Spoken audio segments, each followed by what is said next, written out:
Kannada star Upendra സാറിൻ്റെ ഏറ്റവും പുതിയ പടം UI തിയേറ്ററിൽ പോയി കണ്ടു. നമുക്കതിനെക്കുറിച്ചാണ് സംസാരിക്കാനുള്ളത്.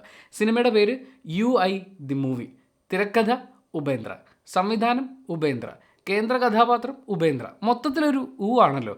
എന്തായാലും ഇദ്ദേഹം സംവിധാനം ചെയ്ത ചില സിനിമകളുടെ മികവിനെക്കുറിച്ച് ആലോചിച്ച് തിയേറ്ററിലേക്ക് പോകാനൊരു തീരുമാനമെടുക്കുകയുണ്ടായി. ഇദ്ദേഹം അഭിനയിച്ച അവസാനം വന്ന് ഞാൻ അനുഭവിച്ച പടം എന്ന് പറയുന്നത് കസ്ബയാണ്, അത് കപ്സയാണ്. അങ്ങനെ ഒരു പടം വന്നിട്ടുണ്ടായിരുന്നു. KGFൻ്റെ ഒരു 144p ആണ് ആ സിനിമ. അതിൻ്റെ റിവ്യൂ വേണമെങ്കിൽ ഞാൻ ലിങ്ക് ഡിസ്ക്രിപ്ഷനിൽ കൊടുക്കാം. സിനിമയുടെ ലിങ്ക് തരുന്നത് സത്യം പറഞ്ഞാൽ നിങ്ങൾ ഉപദ്രവിക്കുന്നത് പോലെയാണ്, അത് ഞാൻ ചെയ്യുന്നില്ല. സിനിമ തുടങ്ങുമ്പോൾ തന്നെ നിങ്ങൾ ഇൻ്റലിജൻ്റ് ആണെങ്കിൽ തിയേറ്റർ വിട്ട് പുറത്തേക്ക് പൊക്കോളൂ എന്ന് പറയുന്ന ഒരു വാണിംഗ് കാണിക്കുന്നുണ്ട്. അത് സിനിമയ്ക്കുള്ളിലെ സിനിമാ പ്രദർശനത്തിൻ്റെ ഭാഗമായിട്ടാണ് കാണിക്കുന്നത്. സത്യത്തിൽ അത് നമുക്കുള്ളൊരു വലിയ ക്ലൂ ആയിരുന്നു രക്ഷപ്പെട്ട് പോകാൻ വേണ്ടിയിട്ടേ.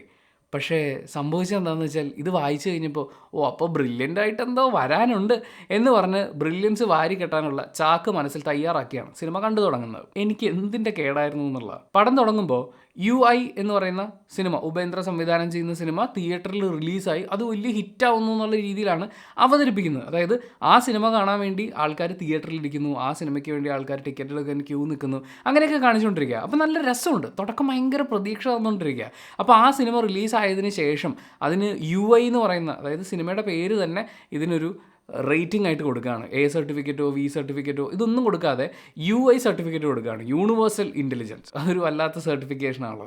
ഈ സിനിമ കഴിഞ്ഞ് പുറത്തിറങ്ങുന്ന ആളുകളുടെയൊക്കെ ജീവിതം മാറിപ്പോവുകയാണ്.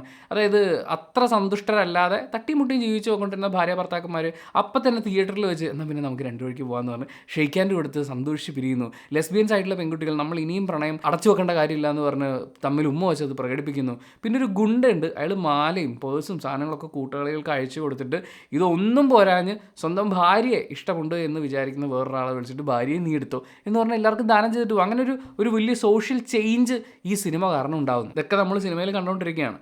അതിനോടൊപ്പം ഈ സിനിമ ആളുകളുടെ മനസ്സിനെ വല്ലാതെ മോശമായി ബാധിക്കുന്നു എന്ന് പറഞ്ഞ സിനിമ നിരോധിക്കാൻ വേണ്ടിയിട്ട് ഒരു കൂട്ടം ആളുകൾ, ഇതിൻ്റെ റിവ്യൂ ഒക്കെ ആണെങ്കിലും വേറൊരു രീതിയിൽ പോകുന്നു. ഇങ്ങനെ വൻ കോളിളക്കം സൃഷ്ടിച്ചുകൊണ്ടിരിക്കുക. ഒരു നേഷൻ വാണ്ട്സ് ടു നോ എന്ന് പറയുന്ന ഒരു സിറ്റുവേഷനിൽ എത്തി നിൽക്കുകയാണ് നമ്മുടെ ഈ സിനിമ. അപ്പോൾ ഈ സിനിമയുടെ പിന്നിലെ കാര്യങ്ങൾ അന്വേഷിക്കാൻ വേണ്ടി ഇറങ്ങിത്തിരിക്കുന്ന രാജ്യപ്രശസ്തനായ ഒരു റിവ്യൂവർ, അദ്ദേഹം ഇതിൻ്റെ സ്ക്രിപ്റ്റ് വായിക്കുന്നതിലൂടെയാണ് സിനിമ നമ്മുടെ മുന്നിലേക്ക് വരുന്നത്. ലോകത്തുള്ള എല്ലാ വിഭാഗങ്ങളിലും പെടുന്ന ആളുകൾ ഒരുമിച്ച് താമസിക്കുന്നത് ധാരാവിയിൽ ഒരു ചേരി പോലത്തെ ഒരു സെറ്റപ്പ് ഒക്കെയാണ്. അതിൽ കുറച്ച് എക്സ്ട്രാ സംഭവങ്ങളൊക്കെ ഉണ്ട്. അതൊക്കെ സിനിമ കഴിയുമ്പോഴാണ് ഇതൊക്കെ ഉദ്ദേശിച്ചിട്ടുണ്ടായിരുന്നല്ലേ എന്ന് പറയുന്നൊരു ധാരണയിലേക്ക് നമ്മൾ എത്തുന്നത്. എന്തായാലും ഈ സിനിമയുടെ തുടക്കം എന്ന് പറയുന്നത് അത്യാവശ്യം രസമുള്ള എന്തൊക്കെയോ വരാനുണ്ടെന്ന് പറയുന്ന പ്രതീക്ഷ നൽകുകയും അതിനുശേഷം സിനിമയ്ക്കുള്ളിലെ സിനിമ ആരംഭിക്കുകയും ചെയ്യുന്നു.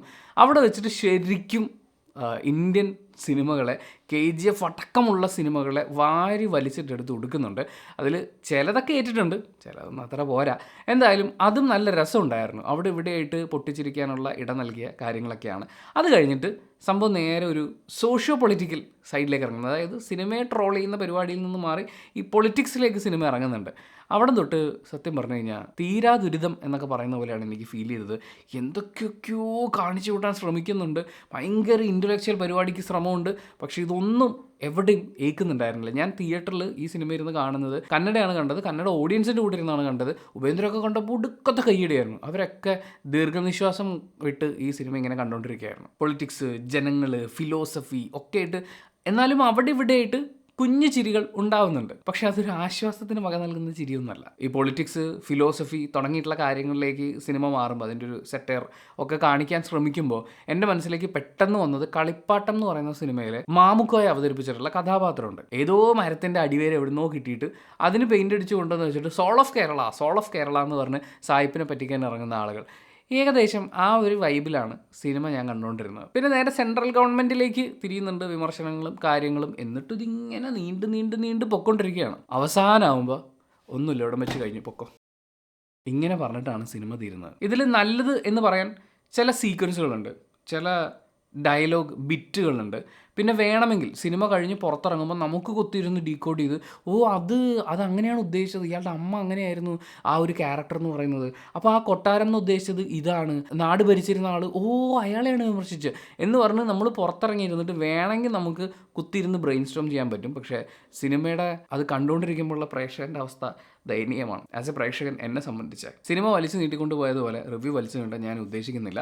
തുടക്കം പ്രതീക്ഷ നൽകുന്ന, ഉറക്കം തൂങ്ങി ഒരു വിധത്തിൽ വൃത്തിപ്പെട്ട ഇൻ്റർവെല്ലുള്ള വലിച്ച് പരത്തി വേണമെങ്കിൽ ഊഹിച്ചെടുത്ത് പൂരിപ്പിച്ചോ എന്ന് പറയുന്ന ഒരു ക്ലൈമാക്സ് ഉള്ള ഒരു പാഴായി പോയ ശ്രമം to make a socio political philosophical satire എന്ന് വേണമെങ്കിൽ പറയാം. ജസ്റ്റ് ഒരു ആവറേജ് നിലവാരമുള്ള സെറ്റയർ പോസ്റ്റ് പോലും വായിക്കാത്ത ഒരാളാണെങ്കിൽ, അതായത് വായിച്ചു പോലും അത്തരം കാര്യങ്ങൾ ഇപ്പം ഗവൺമെൻറ്റിനെ പുച്ഛിക്കുന്നതാണെങ്കിലും നമ്മുടെ സോഷ്യൽ സിസ്റ്റത്തിൽ ഉൾപ്പെട്ടിട്ടുള്ള കാര്യങ്ങളെ പുച്ഛിക്കുന്നതൊന്നും എവിടെയും വായിച്ചു പോലും ശീലമില്ലാത്ത ഒരാളാണെങ്കിൽ ഈ സിനിമ കാണുമ്പോൾ നിങ്ങൾക്ക് ഓ എന്നൊക്കെ തോന്നുമായിരിക്കും. പക്ഷെ എന്നെ സംബന്ധിച്ച് കടുത്ത നിരാശ സമ്മാനിച്ച ഒരു സിനിമയായിരുന്നു UI ദ മൂവി. പക്ഷെ അത് എൻ്റെ മാത്രം പേഴ്സണൽ ഒപ്പീനിയനാണ്. സിനിമ ഓരോരുത്തർക്കും ഡിഫറെൻ്റ് ആയിരിക്കും. നിങ്ങൾ ഈ സിനിമ തിയേറ്ററിൽ കണ്ട ആളാണെങ്കിൽ നിങ്ങൾക്ക് എന്താണ് ഫീൽ ചെയ്തതെന്നുള്ളത് കമൻറ്റ് ബോക്സിൽ രേഖപ്പെടുത്തുക. കമൻറ്റ് ബോക്സും കൂടി വായിച്ചിട്ട് സിനിമയ്ക്ക് പോകണോ വേണ്ടോ എന്ന് തീരുമാനിക്കുന്ന ആളുകളുണ്ട്. അവർക്കതൊരു വലിയ സഹായമായിരിക്കും. അപ്പോൾ thank you so much for watching this video. Video ഇഷ്ടപ്പെട്ടാൽ ലൈക്ക് ചെയ്യുക, കമൻറ്റ് ചെയ്യുക, ഷെയർ ചെയ്യുക, സബ്സ്ക്രൈബ് ചെയ്യുന്ന കാര്യം പരിഗണിക്കുക.